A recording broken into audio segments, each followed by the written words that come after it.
우리 주일학교를 맡아서 섬기시는 우리 교사 선생님들 참 얼마나 고생과 수고가 많으십니까? 우리 교회 안에 여러 가지 사역들이 있지만 찬양대도 참 물리적인 시간이 참 많이 소용되어지기는 하죠. 믿어야 되는 소문인지는 모르겠으나 할렐루야 찬양대는 연습하는 시간이 엄청 많이 필요하고 베델 찬양대는 상대적으로 연습 시간이 많지 않아서 베델 찬양대가 부흥하고 있다는 소문이 있던데 맞습니까? 글쎄요. 일단은 겉으로 단편적으로 보면 할렐루야 찬양대가 훨씬 연습하는 데 시간이 좀 많이 쓰여지고 있는 건 사실인 것 같습니다. 그러나 거기에 비하더라도 우리 교사 선생님들이 보내야 되는 시간은 참 비교할 수 없이 많은 것 같아요. 예배 매 주일 드려지는 예배를 준비하기 위한 시간은 말할 것도 없고 반을 맡고 계신 선생님들이 그 공과를 준비하기 위해서 또 얼마나 시간을 많이 들여서 하나님 말씀을 묵상하고 내 것으로 만들고 또 때로는 강의 보조 재료까지도 만드는 그런 노력들을 해야 될까요? 또 동계 수련회 겨울 성경학교를 지금 마친 부서도 있고 앞으로 해야 되는 부서도 있겠습니다만 마치고 나면 바로 여름이 또 되돌아오죠. 때로는 또 반 모임도 해야 되고 봄 가을로 행사도 해야 되고 또 전도도 해야 되고 사실 거의 교역자에 준하거나 아니면 사실은 어쩌면 물리적인 시간을 우리 교육자들보다 더 좀 드리고 있는 그런 교사 선생님들 계시지 않는가. 참 사실 우리 교사 선생님들에 대한 격려와 어떤 그것들은 지금보다도 훨씬 더 많이 해도 우리 교사 선생님들의 수고에 참 적당한 격려가 되지는 못할 것 같아요. 우리들이 해주는 데에 해드리는 데에 한계가 있겠죠. 하나님께서 천국에서 여러분의 그 노고와 수고를 다 알아주시겠죠. 근데 참 또 한편으로는 이렇게 참 시간을 많이 들여서 우리 교사 선생님들이 많은 수고를 하고 있는데 과연 그 결실과 열매가 잘 맺혀지고 있는가? 남들이 예를 들어 당신이 키워낸 아이가 잘 됐다 못했다 그래서 당신이 참 좋은 교사다 아니다 이런 평가를 누구도 하질 않죠. 근데 아마 우리 교사 선생님들은 누구보다 스스로 그렇게 생각을 하실 수도 있을 거예요. 마치 어머니 아버지가 내가 낳은 자녀인 것 마냥 내가 가르치고 키웠던 아이들이 내가 낳은 자녀와 같은 그런 감정을 나에게 주기도 하죠. 가끔 우리 집사님, 권사님들께서, 장로님들께서 아무개가 내가 몇 학년 때 내가 가르쳤던 학생입니다. 우리 장로님, 권사님, 집사님들 평생 아마 교사로 섬겨오셨다면 수많은 아이들을, 수많은 학생들을 키워내셨을 텐데 그것을 기억하고 계시는 걸 보면 그저 스쳐 지나가는 아이들이 아니었던 거죠. 어쩌면 자녀에 준하고 자녀보다 더 마음 아파하며 눈물 흘려가며 키워냈던 그런 학생들, 우리 주일학교 학생들이 아닌가 그런 생각을 해보게 됩니다. 제가 무슨 CIA 무슨 정보국장처럼 정보를 수집하려고 애를 쓰는 건 아닙니다. 그러나 이제 제가 이런 얘기를 하면 이제 우리 성도님들 그렇게 오해를 하실까봐, 근데 목사님 좀 아셔야 되지 않겠습니까? 아무개 선생님이 이렇게 고생을 합니다. 이런 수고를 합니다. 교회에 이런 일이 벌어지고 있습니다. 이런 갈등이 있습니다. 목사님이 좀 관심 가지고 기도도 해주시고 해결해 주셔야 되지 않습니까? 이런저런 차원의 이야기이겠죠. 그러니까 우리 부교역자들, 우리 장로님들, 또 제 아내에게도 하여튼 제가 정보는 다 공개해 버린 건가요? 이런저런 루트로 저에게 이렇게 들려지는 얘기들이 참 많이 있습니다. 뭐 조금 우리 가정에서 자유분방하게 키운 자녀들도 좀 있는 것 같아서 진짜가 내가 도저히 믿어지지 않는다 싶을 정도의 선생님들을 애먹이는 그런 우리 주일학교의 학생들도 어린이들도 간혹 덜어 조금 있는 것 같아요. 참 이렇게 선생님들 고생을 많이 하시는데 과연 우리가 이렇게 노심초사 참 눈물 흘리고 땀 흘려서 키워낸 아이들이 과연 어떻게 열매를 잘 맺었는가, 잘 자라났는가? 말하자면 그들이 지금도 신앙생활을 하는가? 사실은 유치부 때부터 유초등부 또 중고등부를 거치는 초중고만 12년, 유치부까지 하면은 뭐 거의 20년 가까운 세월 동안 우리 가운데 나타났다가 또 흔적 없이 사라져버린 아이들도 있죠. 분명히 어떤 순간에는 그렇게 열심히 교회를 출석했던 아이인데 어느 순간 우리의 시야에서 사라져버린 아이들, 또 우리 지역의 어떤 면에서는 한계이고 특성일 수도 있겠습니다만은 20년 동안 잘 키워놔도 대학생이 되고 나면 학교 또 진학 등등을 따라서 우리 지역 자체를 아예 떠나다 보니 그 뒤에는 어디서 무엇을 하며 어떻게 살고 있는지 우리들의 시야에서 우리들의 추적 범위에서 벗어나 있는 이들도 있습니다. 아마 그러다 보니 뭐 예를 들어서 우리들이 그렇게 잘 키운 아이들이 우리 지역을 뭐 아주 잘 섬겨나가는 유지가 되어 있다든지 뭐 시의원이나 국회의원이 되어 있다든지 또 아니면 뭐 우리 교회를 함께 잘 떠받들어가는 안수 집사님이나 장로님으로 자라났다든지 이런 어떤 열매, 결과물을 우리의 눈으로 딱 보게 되면 좀 보람이 있지 않겠어요? 그죠? 내가 뭐 연세 많으신 60대 후반의 여집사님이 되었는데 나는 지금 서리 집사로 섬기고 있을지라도 내가 키웠던 주일학교 학생이 지금 권사님이 되어 있고 장로님이 되어 있다. 이러면 아마 굉장히 그게 흐뭇할 것 같아요. 우리 지역에 어떤 일을 맡아서 뭐 시장이 될 수도 있겠고 뭐 그런 공무원의 아주 고위 직책이나 교장 선생님이나 뭐 이런 분들이 되어 있다. 이런 굉장히 우리의 마음이 흐뭇할 것 같은데 사실은 좀 그렇지 못한 우리 눈에 보이질 않으니까 말이죠. 그들이 지금도 신앙생활을 잘하고 있을까? 내가 1년 혹은 3년, 6년, 10년 이렇게 섬기고 돌보고 기도했던 아이들이 지금 어디에서 어떻게 하고 있을까? 우리의 눈에 결과와 열매들이 보이지 않음으로 인해서 어쩌면 우리들의 마음에 좀 힘이 빠질 때도 있지 않겠는가? 이제 그런 생각을 하면서 오늘 이 모세의 이야기를 다시 한번 살펴보게 되었습니다. 여러분 지금 모세를 띄워서 보내는 이 갈대 상자가 안전했을까요? 얼마나 이것이 튼튼한 제 기능을 했겠습니까? 결국 누나 미리암의 아주 재치 있는 행동, 용기 있는 행동으로 인해서 어머니 요게벳이 어머니이지만 유모의 신분으로 어린 모세를 좀 키우기는 했지만 결국 9절과 10절 어간을 보면 젖을 뗄 만큼 모세가 자라게 되자 결국 모세는 어머니 요게벳과 누나 미리암의 곁을 떠나게 됩니다. 그 뒤는 어떻게 됐어요? 그 뒤는 사실 성경 어디를 봐도 하나님께서 모세가 태어났을 때 예컨대 삼손에게 그러했듯이 또 혹은 예수님에게 그렇게 했듯이 이 아이가 구원자가 될 것이니까 이름을 모세라 지어라 이런 거 아니죠.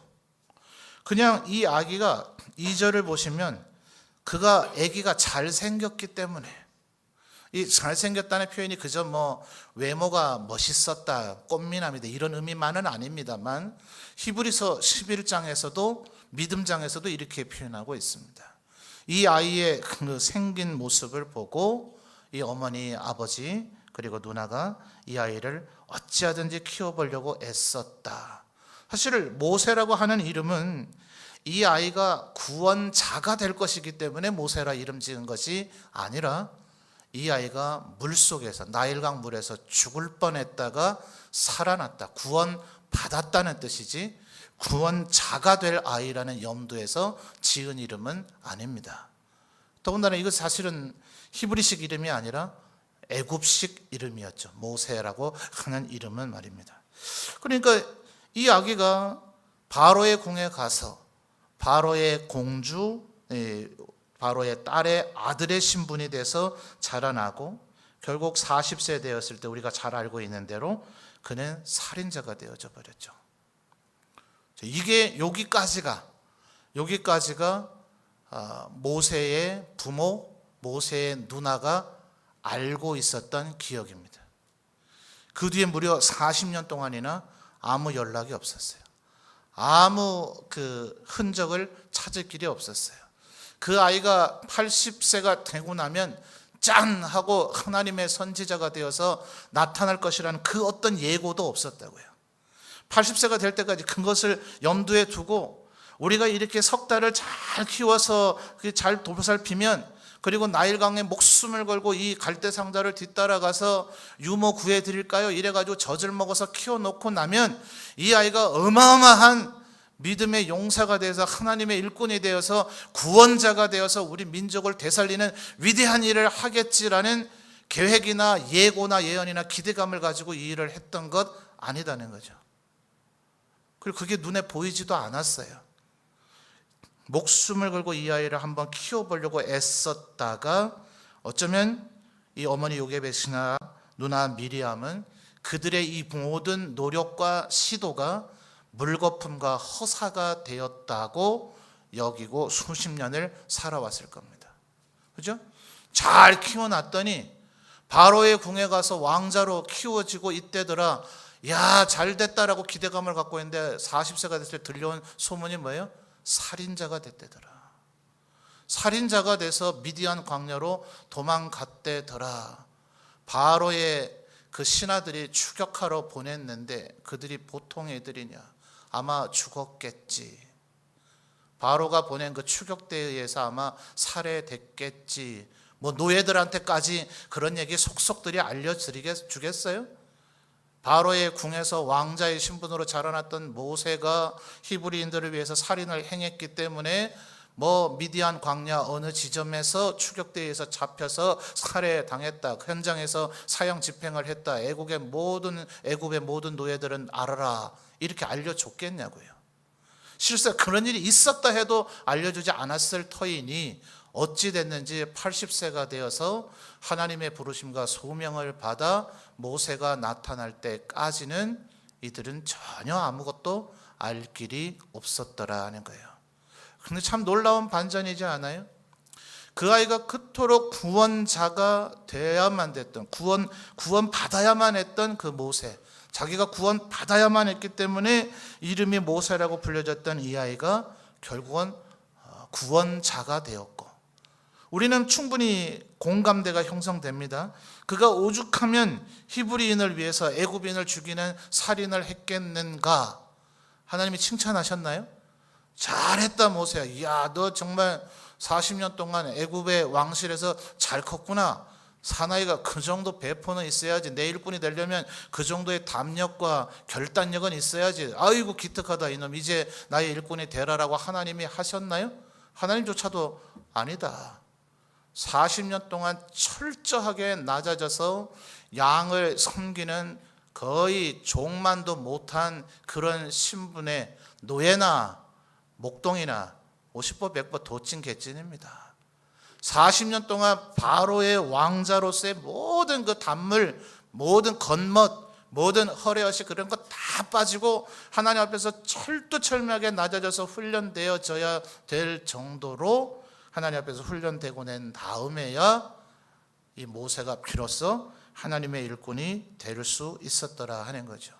그러니까 40세 무렵에 모세가 살인을 저지름으로 이 모세의 가족들, 어머니 요게벳이나 누나 미리암에게 들려졌던 그 얘기는 우리의 마음에 심정적으로 포장해주고 싶고 모세를 두둔해주고 싶고 그는 애국자였다, 민족을 사랑하는 이들이었다, 다소 조금 과격하고 그런 급한 과격한 성격이 있어서 그렇지 다 하나님의 나라와 영광과 충성을 위해서 한 일이었다. 아니요, 명백하게 살인자입니다.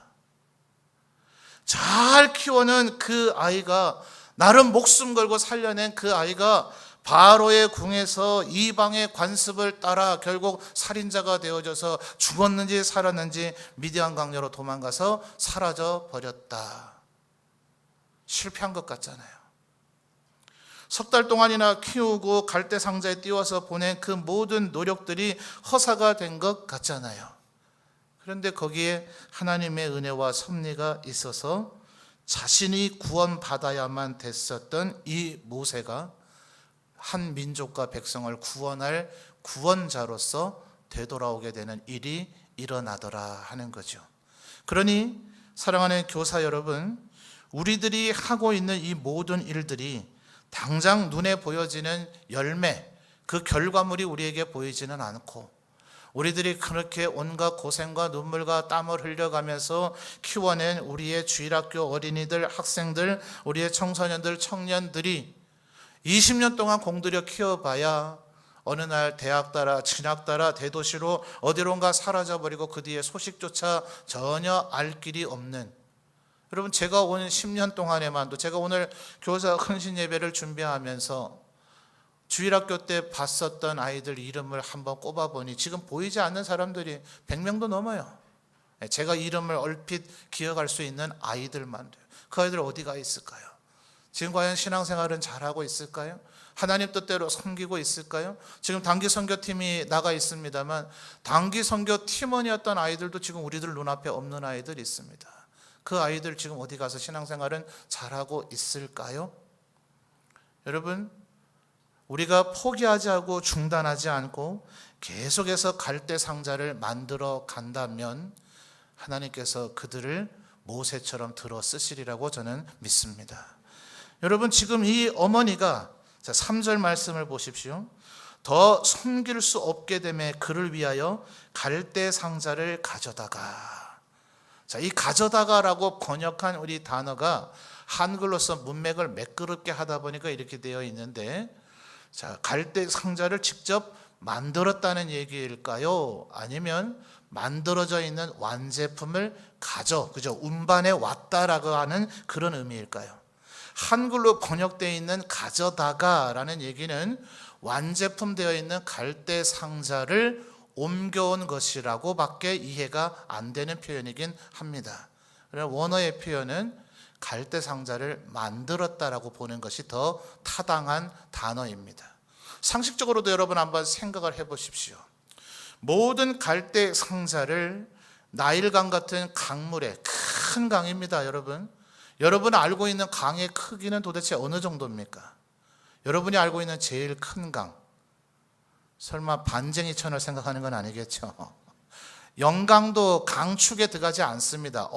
우리 모두 다 그냥 강이라고 부르지만 엄격한 그거로 하면 그것은 실개천, 하천 그 정도로 분류해야 됩니다.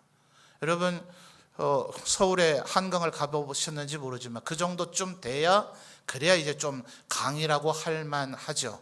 근데 똑같은 축척의, 굳이 이집트의 나일강을 가보질 않아도 똑같은 축척의 한강을 가리키고 있는 지도와 나일강을 가리키고 있는 지도를 보면 선의 굵기가 다릅니다. 조금 다른 정도가 아니라 그냥 한강은 선밖에 되질 않아요. 굉장히 축척이 작은 지도에는 선밖에 되지 않으나 그 작은 지도에서도 나일강은 선의 굵기가 느껴집니다. 얼마나 큰 강인가 아시겠죠? 이 정도 강에는 잔잔한 파도 정도 같은 것들 충분히 칩니다. 그러면 거기에 띄울 갈대 상자, 모든 갈대 상자를 그렇게 촘촘하게 제작을 하겠냐고요? 안 하죠? 그러니까 이 갈대 상자는 만들어져 있는 아무 갈대 상자나 취한 게 아닐 거예요. 상식적으로 생각을 해도 원어의 단어의 뜻도 그러하고요. 여러분이 만약 여러분의 아기, 이제 겨우 석 달 된 아기, 이 나일강에는 어마어마하게 큰, 딱 이렇게 100% 맞다고 비교할 수는 없겠지만 여러분의 이해를 돕는다면 영화 타이타닉이라는 영화에서 거대한 배를 보셨죠? 그런 정도의까지는 아니지만 그럴 정도의 큰 배가 나일강은 오갑니다. 이런 작은 갈대 상자, 아기 하나 태운 갈대 상자가 그 배가 지나가는 항로 옆에 있게 되면 그 배가 지나가면서 생기는 그 물의 힘에 의해서 디비집니다. 그대로 가라앉아 버리죠. 그러면 이 갈대 상자가 그렇게 되지 않도록, 여러분 지금 이 요게벳과 미리암이 갈대 상자를 나일강에 왜 띄웠을까요? 바로의 군병들이 잡아다 죽이는 꼴을 내가 못 보겠으니까 내 눈의 시야에서 보이지 않는 데서 죽으라고 띄운 걸까요? 흘러가다가 저 멀리 가서 깔아앉으면 나는 그냥 내 머릿속에 지워버리면 되죠. 살아있을 거야, 막연한 그런 상상하면 됩니까? 그것 때문에 그랬을까요? 아니죠. 거의 가능성은 제로에 가깝겠지만 이까지 갈대 상자가 과연 이 아이를 어떻게 살릴 수 있을까 전혀 기대치는 제로에 가깝지만 최소한 갈대 상자를 만드는 이 어머니와 누나의 마음은 죽이자고 만들었겠어요? 살리자고 만들었겠어요? 내가 이거 조금이라도 더 촘촘하게 만들면 이 갈대 상자에서 아기가 살지도 몰라. 이 믿음의 결정체 아닐까요? 우리 아이들에게 과연 성경 구절 몇 구절 암송시키고 성경의 스토리를 조금 들려주고 우리 어른들 따라서 흉내내서 그냥 새벽 기도에도 좀 참여시켜 보고 아이들이 정말 신앙의 인격과 하나님을 만나서 그렇게 하는지는 모르지만 수련회 성경학교 때 주여도 외쳐가면서 목이 쉬도록 눈물 콧물 쏟아가면서 기도를 하는데 과연 그것이 그 아이들의 미래와 인생과 장래를 책임져 줄 수 있을까요? 나일강에 띄어지는 갈대 상자처럼 너무나 힘없어 보이지 않습니까? 그러니까 예수 믿는 우리의 부모님들조차도 예배 한 번 드리느니 영어 단어 하나 더 배우는 게 낫고 수련회 가는 것보다 학원들이라도 더 가는 게 낫다고 여길 수도 있지 않을까요? 그러니까 이 갈대 상자 어떤 마음으로 만들었을까요? 정말 제로에 가까운 여기에 아이를 담아서 보내봐야, 여러분 다시 한번 제가 이 부분 설교할 때마다 언급했습니다만 나일강은 어마어마하게 이 입 아가리 턱이 큰 악어가 많기로 유명합니다. 식인 악어입니다. 인간 잡아먹는 거 어렵지 않아 하는 악어입니다. 그래서 여러분 서양의 그 속담에 전혀 슬프지 않은데 이렇게 쇼하기 위해서 흘리는 눈물을 악어새의 눈물이라 그러죠. 그러니까 이 악어가 입을 쫙 벌리고 있으면 얼마나 많이 잡아먹었으면 이 사이에 끼인 게 얼마나 많았겠어요. 그 이 사이에 끼인 거를 쪼아 먹어주는 악어와 공생관계에 있는 이 악어새, 그게 흘리는 눈물을 악어새의 눈물이라 그러죠. 그러니까 이 나일강은 그 큰 배가 없다 하더라도 악어들이 많아요. 그 강물에 쫓아가는 이 미리암도 대단하지만 이 갈대 상자가 과연 그 악어에게 한 입에서라도 버텨내줄 수 있겠냐고요. 악어가 그 안에 있는 아기의 냄새를 맡았든 안 맡았든 그냥 호기심에서라도 그 갈대 상자를 한번 으적하고 한번 깨물어 본다 한들 그 갈대 상자의 그 외관의 힘이 그 안에 있는 이 아이를 보호해 줄 수 있겠냐고요. 3절에 이어지는 말씀 보니까 역청과 나무 진을 거기에다 칠했다고 하는데, 여러분 갈대 상자에 아무리 이것을 바른다 한들 뚜껑도 그렇게 해요? 뚜껑에도 역청과 나무진을 바르면 아이가 질식해서 죽으면 어떡할 거예요? 아마 밑부분의 갈대 상자에는 그것을 정말 촘촘하게 발라서 물이 스며들지 않도록 해야만 했겠지만 위에 덮은 뚜껑은 아이가 혹시라도 숨이 질식되지 않도록 숨을 잘 쉴 수 있도록 해서 갈대를 너무 촘촘하게 하는 걸 오히려 조금은 완만하게 해야만 했었을 거예요.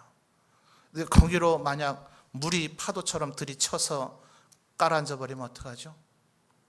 사실 정말 무의미하고 정말 제로에 가깝고 정말 쓸데없는 짓 같아 보여요. 이 광활하고 이 정말 정글과 같고 악어가 득식을거리고, 또 6절 말씀을 보십시오. 이 아이를 발견한 바로의 딸의 시녀들이 여기저기 수소문하고 수사하고 과학수사대를 동원해서 내린 결론이 이는 히브리 사람의 악이로다가 아니죠.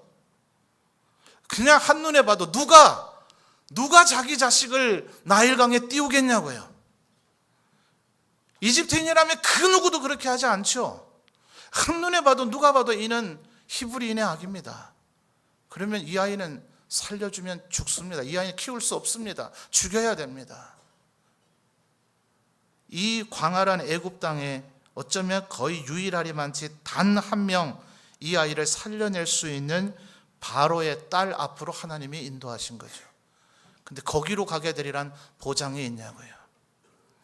우리들이 6년을 키우든 3년을 가르치든 12년을 가르치든 20년을 가르치든 어차피 여러분의 자식도 아니고 여러분의 자식이라 할지라도 자식이든 우리가 가르치는 학생이든 영원히 우리가 끼고 있을 수 없습니다. 악어들 있는 대로 보내야 되고 바로 애굽인들 있는 대로 보내야 되고 어쩌면 그들이 세상에서 만나게 되는 선생님이나 세상에서 만나게 되는 직장의 상사나 동료들이나 그들이 계속해서 만나며 살아야 될 이 세상에 우리보다 더 수많은 사람들은 기독교인 해봐야 전국에 몇 프로나 돼요. 우리보다 더 수많은 사람들은 바로의 딸과 같이 이방인들에게 그들이 뒤섞여서 살아야 됩니다. 과연 우리들이 몇 자 가르친 그 성경 말씀이 몇 글자 외우게 한 그 하나님의 말씀이 함께 그렇게 불렀던 그 찬양이 과연 이 아이들을 지켜낼 수 있을까요? 우리의 뇌리 속에서 지워져 버릴 정도의 세월이 흐른 후 하나님의 인도하심을 따라 그는 구원자가 돼서 다시 가족 앞에 나타나더라 하는 것입니다. 그래서 이 믿음을 잃지 않으셨으면 좋겠습니다. 당장 우리의 눈에 보이는 것이 아무리 없어도 여러분 목사는 다를까요? 한국 목사는 얼마나 많은 설교를 합니까? 외국의 목사님들이 그런데요. 한국의 목사들이 일주일 동안 주일 오전, 저녁 혹은 3일 밤, 금요일 혹은 새벽들 또 각종의 신방, 결혼, 장례 등등의 설교하는 걸 보면 정말 제대로 한 편의 설교를 하고 있긴 한 거냐, 그 많은 설교를 할 수 있느냐, 뭐 어떻게든 하기는 하고 있습니다. 그런데 가끔씩 이렇게 많은 설교를 했는데 다시 백지 상태가 된 것 같은 느낌이 어쩌다 한 번씩 들 때 난 지금 뭐 하고 있는 걸까라는 생각이 스쳐 지나갈 때도 있습니다. 사랑하는 교사 선생님 여러분, 함께 갈대 상자를 만듭시다. 대단히 연약해 보이고 아무것도 아닌 것 같아 보이고 이것이 과연 이 아이에게 무슨 도움이 될까 싶기도 하고 우리의 눈앞에 계속 있는 것도 아니고 우리의 눈앞에서 언젠간 사라져 버리겠지만 결국은 이 갈대 상자가 기이해요. 누가 가르쳐 줬을까요? 젖을 먹이면서 이 요게벳과 미리암을 통해서 본인이 히브리인이라는 걸 알았을까요? 왜 40세에 그가 비록 살인은 했을지라도 본인이 히브리인이라는 것을 자각해서 히브리서 11장에서 뭐라 그럽니까? 바로의 왕궁에서 영화를 누리는 것보다 동족들과 함께 고난당하는 것을 기뻐했다. 어떻게 그가 그런 자의식을 갖게 되었을까요? 그 모든 것은 갈대 상자에서부터 출발이 되었다. 그래서 어쩌면 우리들이 만들고 우리들이 칠하고 있는 이 역청과 나머지는 절대로 허사가 아닐 것이다. 너무나 보잘것없고 너무나 연약한 것이지만 우리의 땀과 우리의 눈물과 우리의 헌신을 하나님께서 사용하실 때 구원 받아야만 했던 모세를 구원자로 만드시는 능력의 역사가 일어나게 되어질 줄 믿습니다. 이 믿음 가지고 끝까지 우리에게 맡겨주신 우리의 다음 세대들을 위하여 눈물과 땀을 흘리시는 우리 모든 교사 선생님들 되시기를 주님의 이름으로 부탁을 드립니다.